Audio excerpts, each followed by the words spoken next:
Hey, and welcome to the Women's Health Workshop.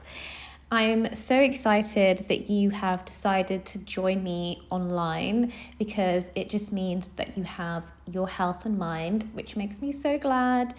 And also, I'm hoping to hear maybe you might try some of the Yes to Healthy Eating afternoon tea selection. So if you don't know, because it is International Women's Day on Friday, the 8th of March, and it is Mother's Day, Mothering Sunday, on Sunday, the 10th of March.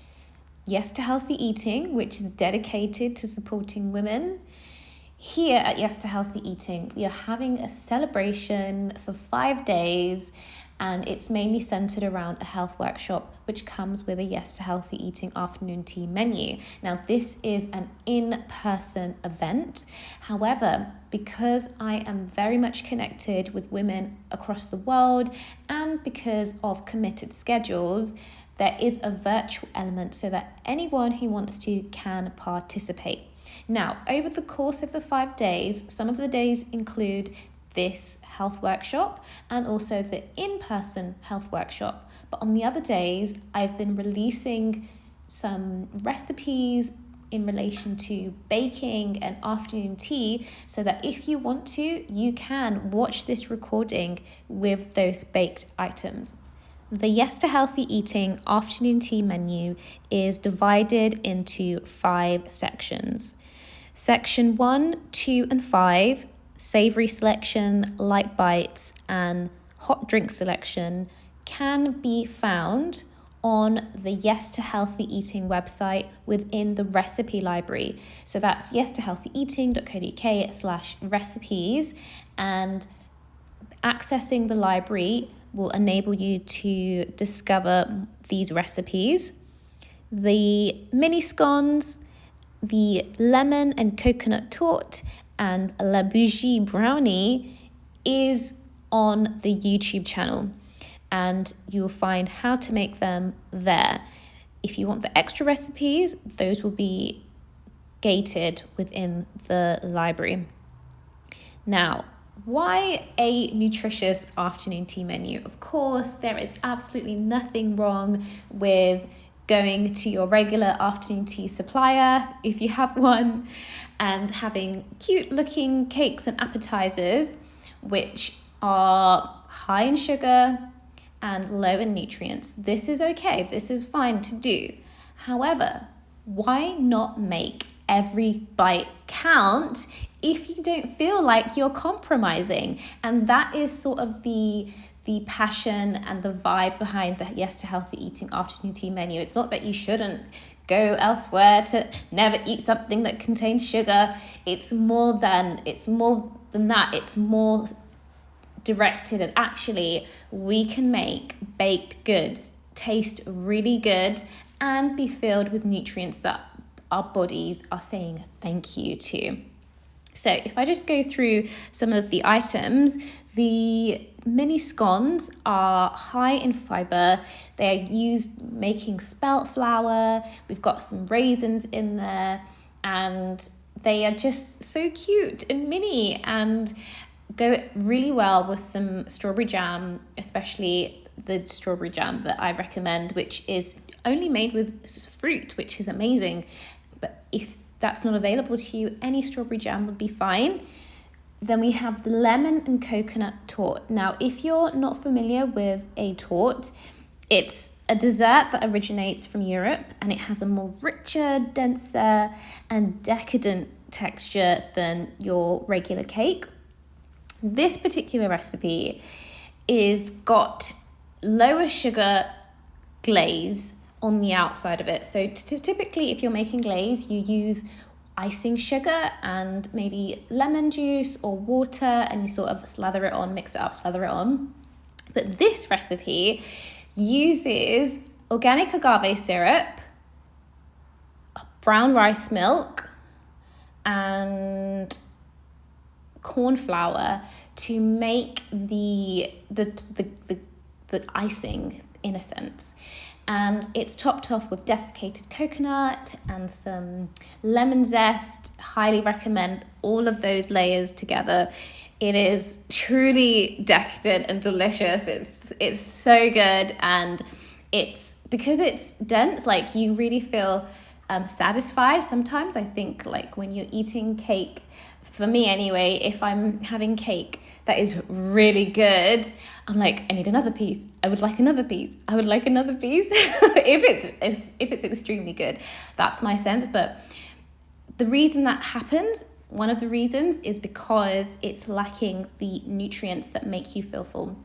And so this recipe, like, not only are you hopefully hitting the spot, but you're also feeling satisfied and like, yeah, I can wait till later in the day or till tomorrow or until the next time I bake it for my next slice, rather than like more now. So that is the lemon and coconut torte.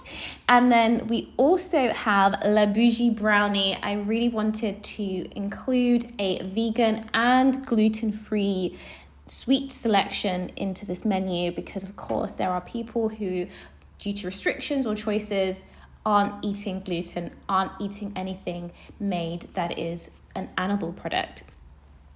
But guess what else this recipe has, guys? No sugar, or should I say what it doesn't have? It has no sugar. There is no sugar, there's no syrup, there's no honey, there's no like sort of additive sweetener in this recipe. What I used are just dates, only dates. And you are, okay, apart from there's like dark chocolate chunks on top, but within the actual cake, there is no sugar. And I hope that you will be impressed with every mouthful, knowing that, wow, this tastes so sweet and so yummy without any sugar in it. And so that is La Bougie brownie. If you do not have a bakery next to you, not to worry, maybe grab a hot drink or some water and let's get into the health workshop. Now, before we begin, I really want us to take a moment to reflect on our current health journeys. Personally, I can find that when I go to conferences or events, for example, it could be dietitian related, it might be a conference about nutrition. Sometimes I can leave the event, of course, inspired with the speakers and, you know, sort of amazed at maybe the new research or what other dietitians might be doing. But I could sometimes maybe have this niggling feeling like, I'm not doing enough. Like, I'm not doing enough. I need to do all this reading. I need to do all of this and check this out. I need to really see how this fits into this. And it's kind of like lugging away a massive to-do list and sort of feeling like, where have I been spending my time? Like, how can I not know this? But obviously that's why I came to these things, because I'm very much interested in growing. And that's, in a sense, the same for you. I don't want you to walk away with only a sense of what I need to do, but I'd really love for you to leave this workshop with a sense of, actually, this has been my journey so far, and I have been doing things and really feeling affirmed and comforted knowing that there has been movement, there has been progress, there has been change already that has taken place, and really feeling happy in that, as well as, okay, this is sort of my next step for me. So what I'd like us to do before we get into the workshop, before I start talking, I'd love for you to start thinking, or if you're with someone talking, or if you believe that God is with you, with him. And the questions that I'd like you to reflect on: number one, what is your definition of health? What does health mean to you? What springs to mind with the word health? Number two, on a scale of 1 to 10, and there is no right or wrong answer, how important is taking care of your health? why have you chosen this particular number? Why was it maybe not higher or maybe not lower? Are there any stories that come to mind? Would you like to share them? And number 3, what is in your current routine that supports that number positively?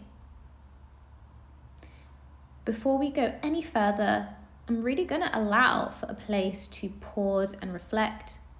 I'll play some music on for about 1 to 2 minutes, and then we'll continue.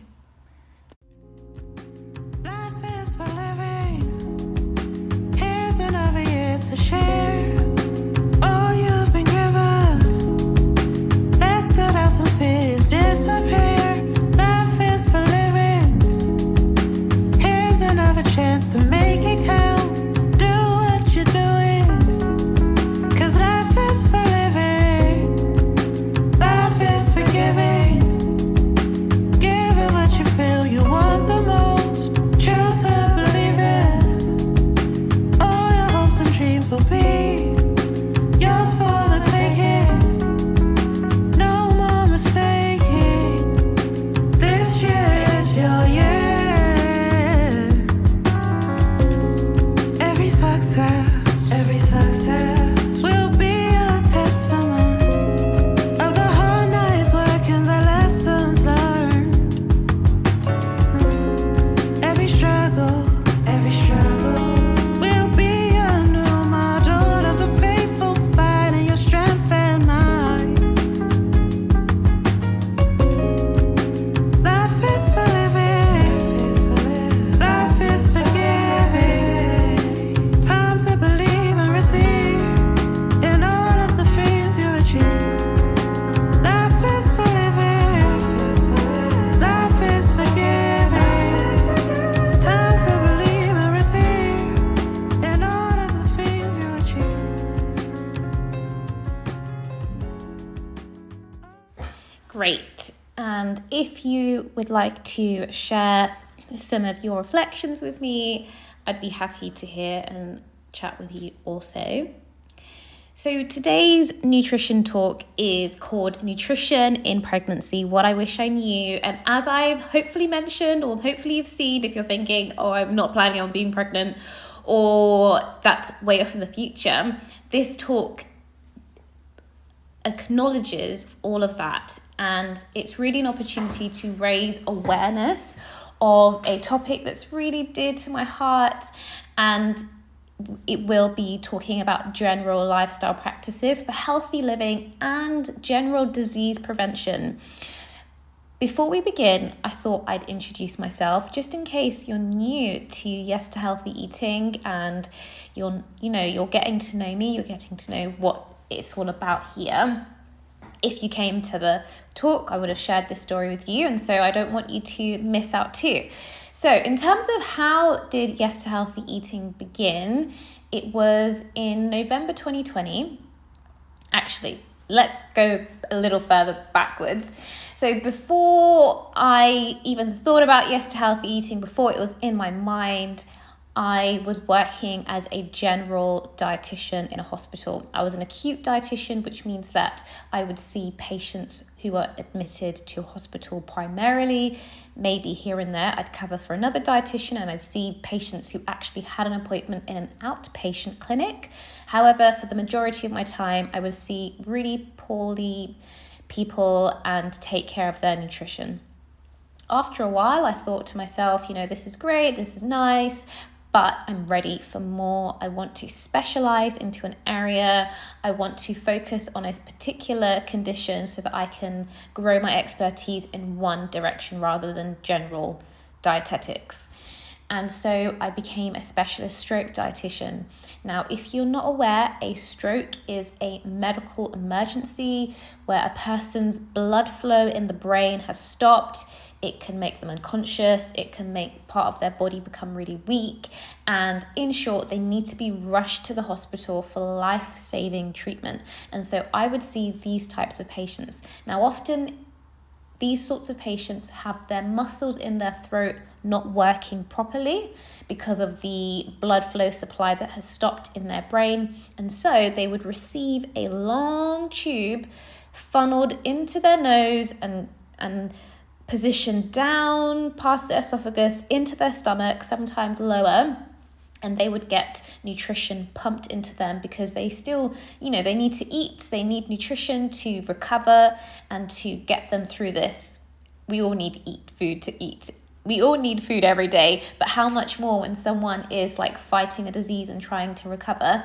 And so because they can't swallow, I would manage that. I'd do all the calculations, the assessment, the monitoring. Some patients, they would progress really well. They'd go on to rehabilitation, and other patients, they maybe would go to end of life care. And so this was the job that I was doing, and it was really rewarding for a period of time.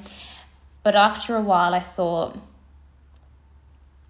I would really like to be in a job where I can prevent people from being in hospital in the first place.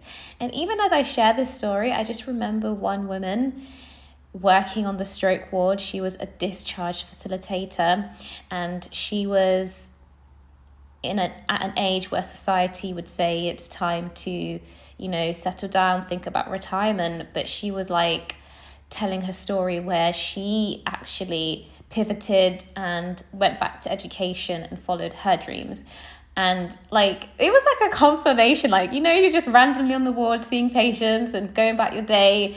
You have these thoughts about another future, but then her prompt was really encouraging. But anywho, I was like, yes, okay, I really want to work in prevention. There is so much scientific evidence that shows us that living healthily, living well can prevent people from being admitted to hospital in the first place.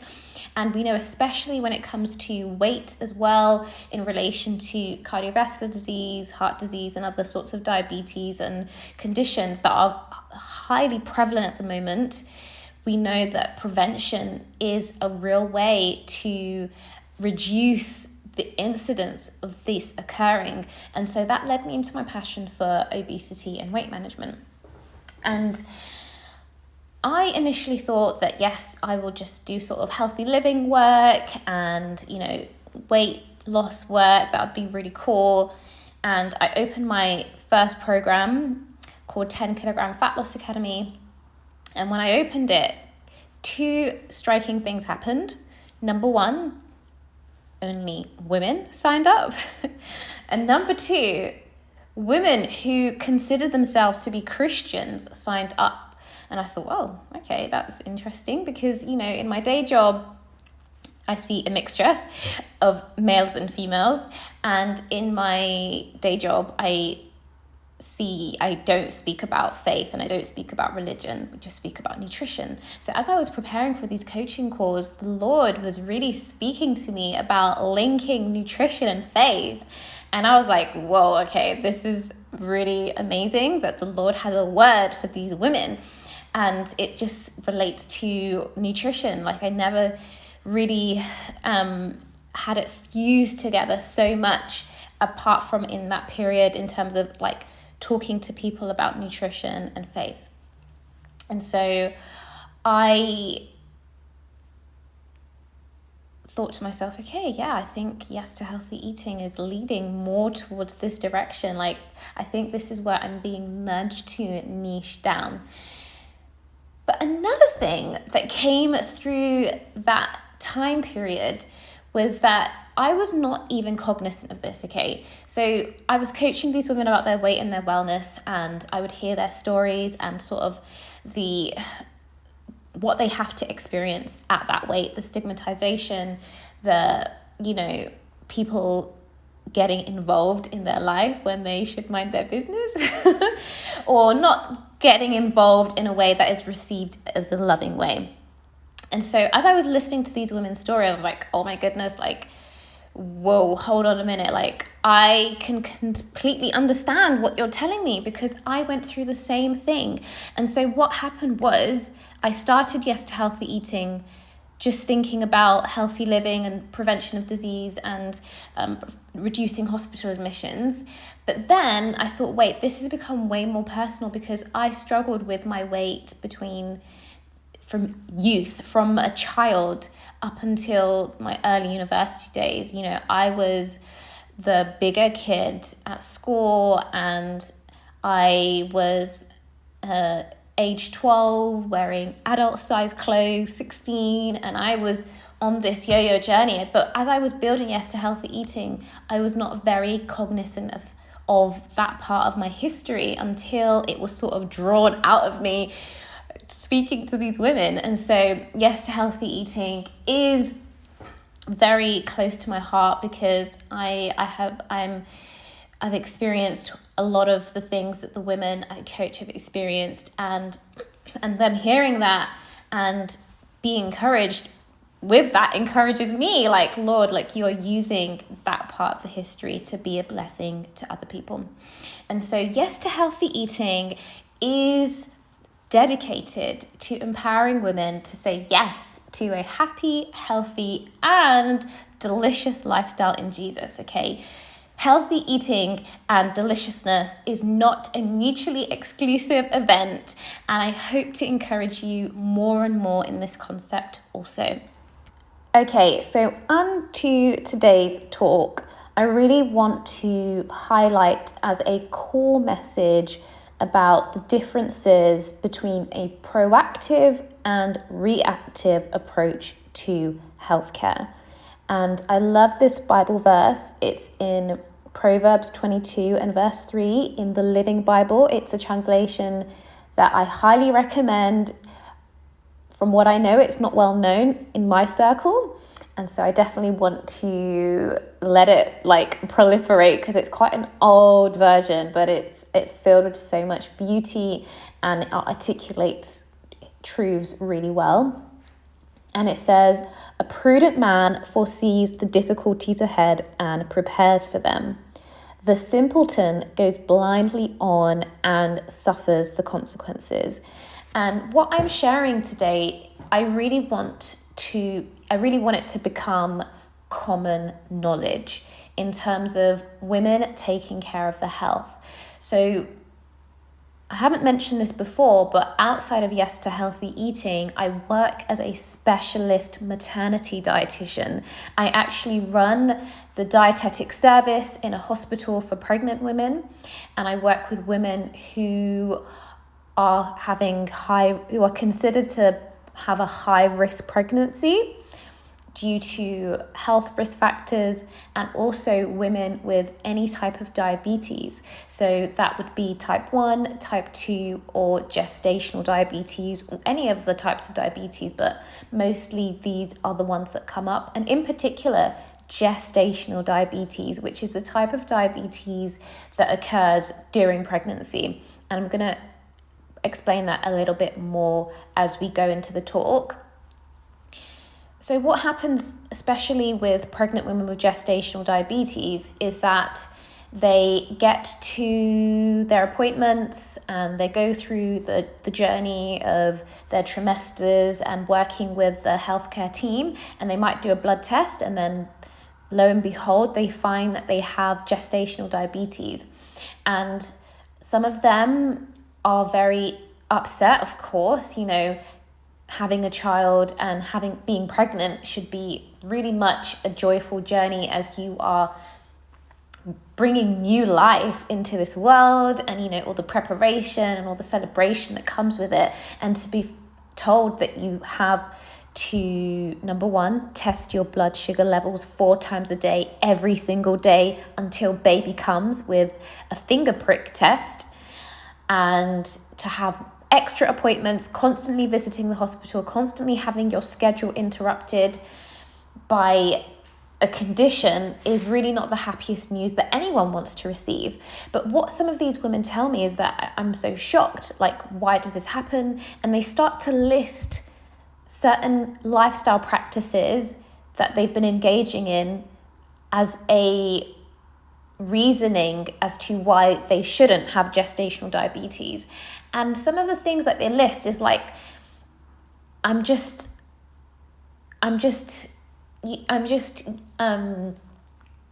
surprised, or I'm concerned, or I'm, you know, just feel this sort of empathy towards them, that the things that they're listing don't make an impact to preventing disease. And a lot of this information is picked up from the internet. You know, cut this out, go do this, go on a gluten-free diet. And of course, like, if you are choosing a gluten-free diet, this is very much an individual response with clinical benefits if that's needed. But going on a gluten-free diet, I wouldn't say is general advice for nation.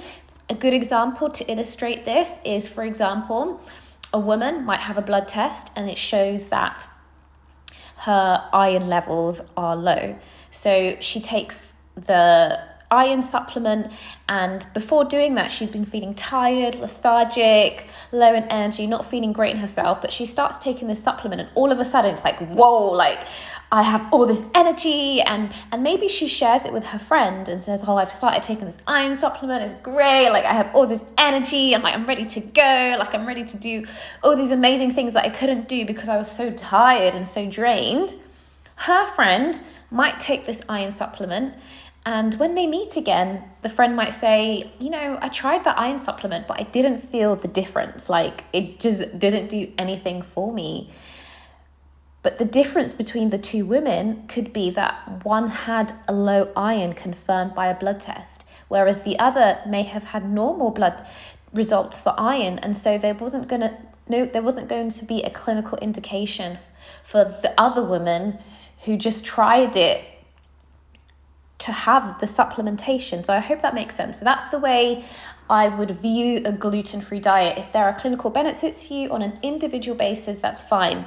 But if you are just going on it and expecting disease prevention, then that's another conversation, and it does no to my knowledge, there isn't a link to gluten-free diet and disease prevention. There's no good ground sound evidence to do that. And so so what I'm getting at is they start to list all these things that they think, you know, I cut this, I did this, or I do that, or, you know, and they expect like to be protected. And so just like people know, if you go outside in winter without a jacket and you stay out for long periods of time, you're going to get a cold, you're going to feel unwell. I want the knowledge I'm sharing today to be, yes, these XYZ does lead to gestational diabetes, like or leads to diabetes or leads to this. Like, I want health prevention to become common knowledge. So I'm going to be talking about gestational diabetes, but I'm really going to hone in more so on general taking care of the body, okay?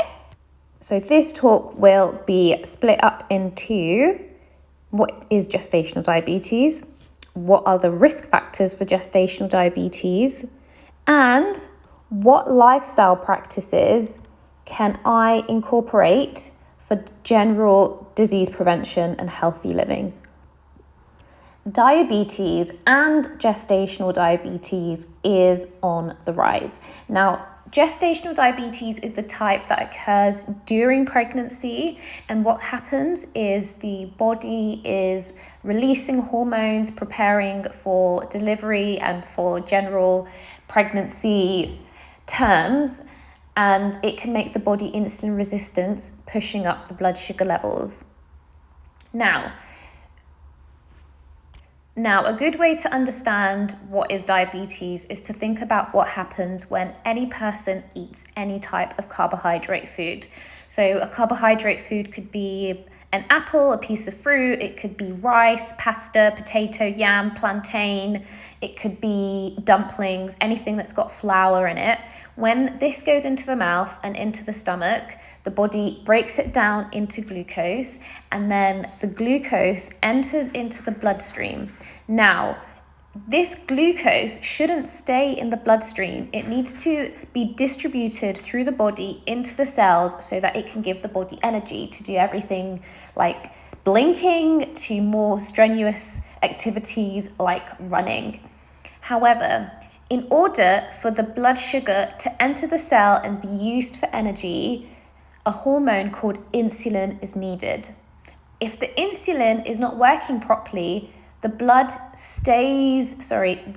sugar stays in the blood rather than exiting and flowing into the cells, okay? So what happens is they do a blood test and they think, oh, like the number of blood sugar level is much higher than it is because it's sort of accumulating there.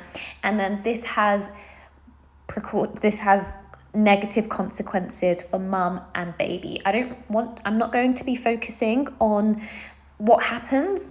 That's something that you can research. It's not a very positive sharing, and I really want us to focus on what we can do for disease prevention rather than scaring you into taking care of your health, but more as the sense of actually like I'm worth the value and effort to take care of my health rather than being scared into it.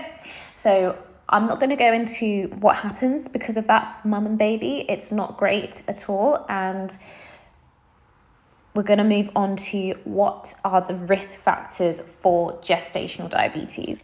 The risk factors for gestational diabetes actually overlap with many of the other lifestyle-related conditions which are shortening lives today. So let's go through it. One of them is the low intake of vegetables, accompanied with high intake of refined grains and processed meats. So just to clarify, people often eat vegetables. Most people probably say they eat vegetables or like vegetables, but the evidence shows us that it's the quantity of vegetables that really is key in disease prevention. And I mentioned high intake of refined grains. So a refined grain is something like white flour, white pasta, white bread, anything that has been processed to have its germ and bran removed from the plant material. Opposite to this is whole grains. So if you're eating whole grain bread, whole grain rice, whole grain pasta, this isn't included. This is talking about the refined one, which has had some of its nutrients stripped off of it. I actually joke with my husband. We have because we have become both passionate about whole grains, and just talking about rewording what whole grains are in the store, because people aren't aware that actually one of these types of products has had its nutrients removed, which means that it has implications for the health.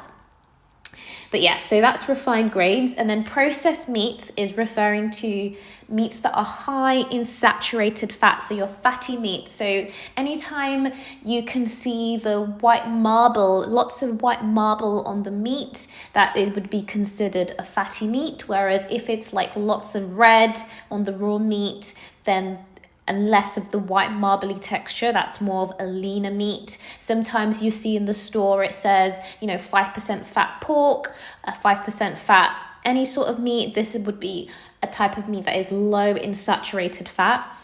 A good way to, because there are many types of fat and people get a little bit mix them up, when there are some fats that are really good for you and there are fats that in high quantities aren't so good for you. And a good way to remember each one is that at room temperature, the good type of fat is normally runny.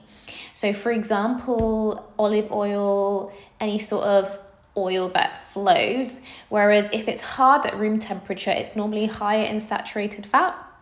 So for example, at room temperature, the skin on the chicken is hard, whereas if you start to fry it, it starts to release its juice.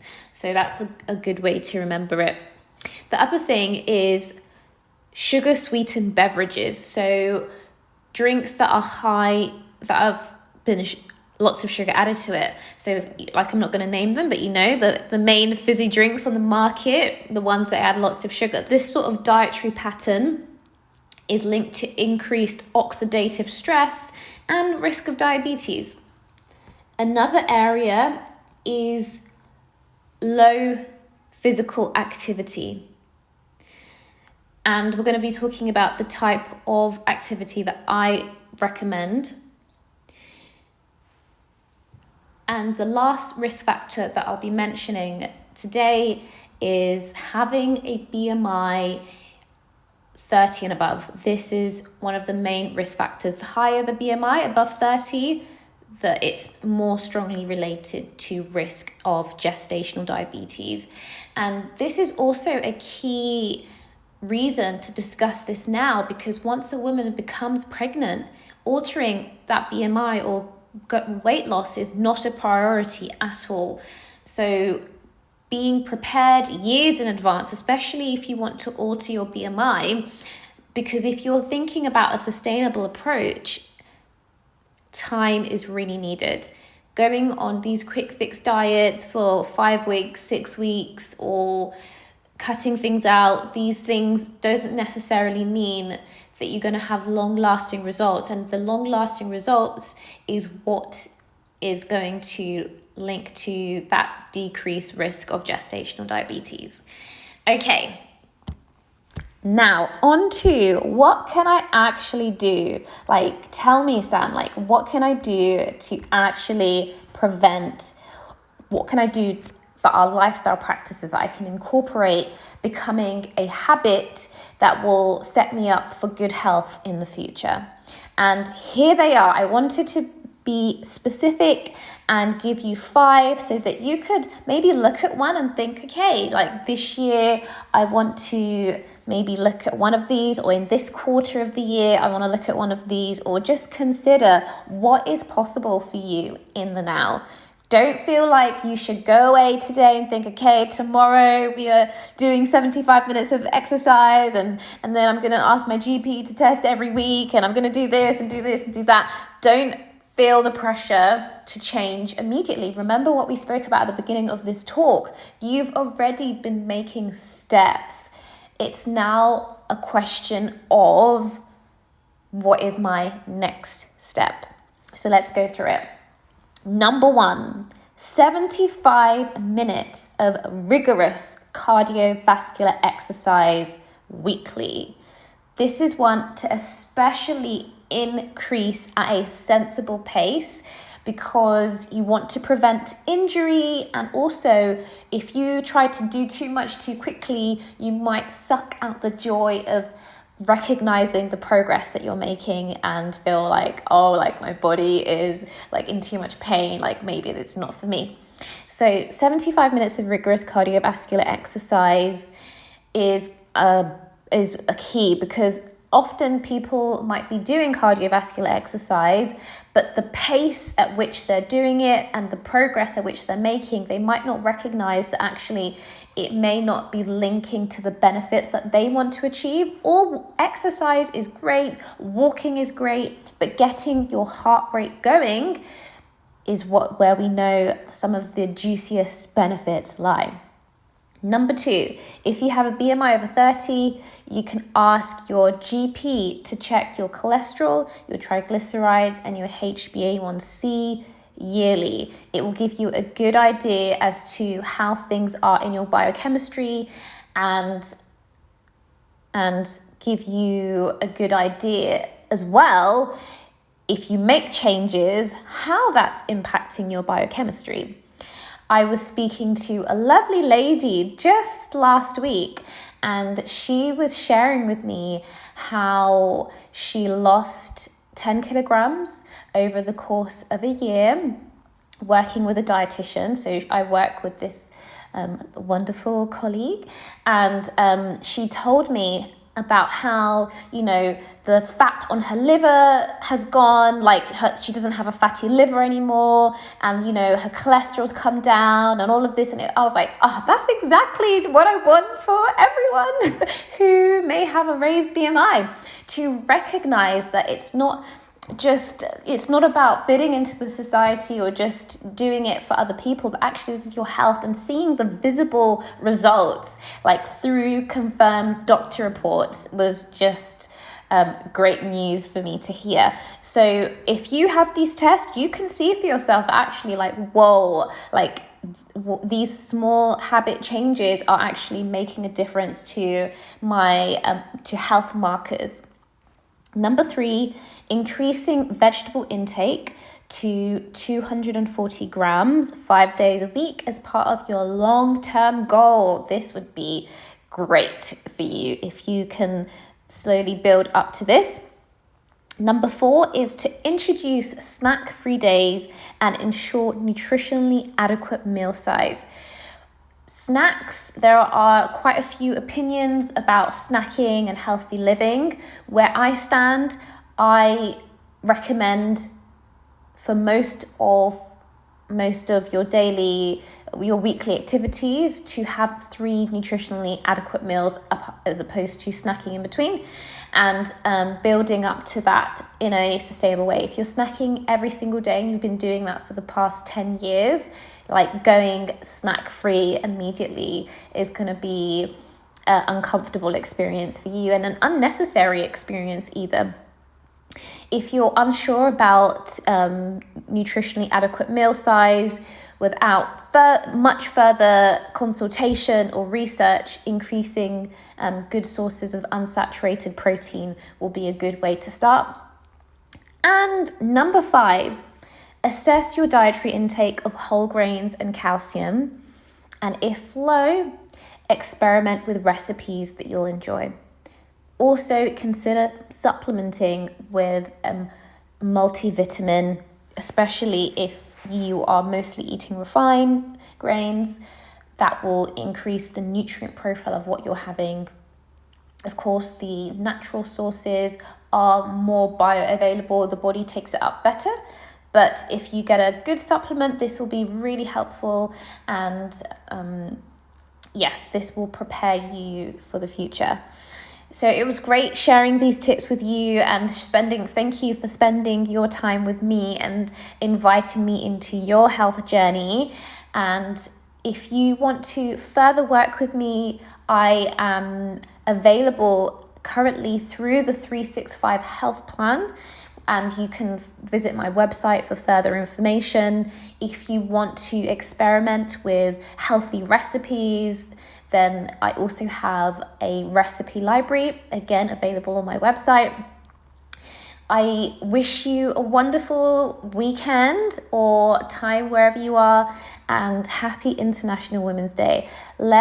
Whether you are planning for pregnancy or not, remember that whatever you do day to day, whether that's living with a family that you take care of, whether that's going to work, whether that's studying, we all need healthy bodies to serve the people that we're connected with.